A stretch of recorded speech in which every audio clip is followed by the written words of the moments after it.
Hello guys, hindi muna tayo sasayaw. Ano lang tayo, mag-storytelling bitaw tayo. Kumusta kayo guys? Naka-diskanso na naman po ang person guys. Tapos na ko sa mga trabaho guys, bandito na ko sa kwarto ko.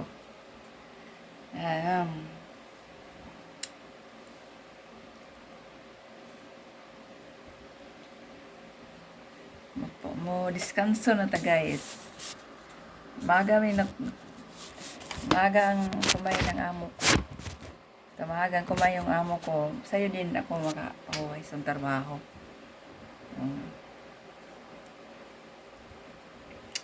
Dalawa naman ni akong amo guys.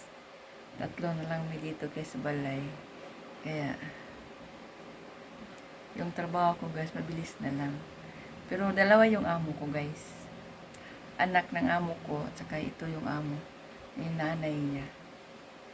So palipat-lipat ako ng bahay. Ayun.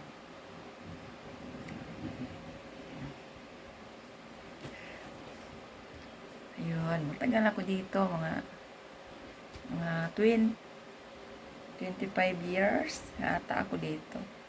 Kasi dalaga pa yung yung nag-asawa, dalaga pa ngayon, anak niya na tatlo na. May high school, may grade 5, may grade 1. Matagal-tagal na talaga ako dito, guys.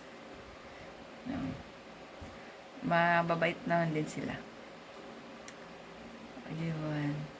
Kaya, pag mabait lang yung amo natin, magtagal din ta. Ayan, guys.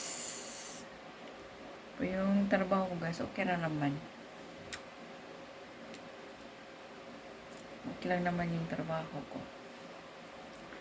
Kasi kapag dito ako, maaga ako makadiskanso. Ayan lang guys. Bye.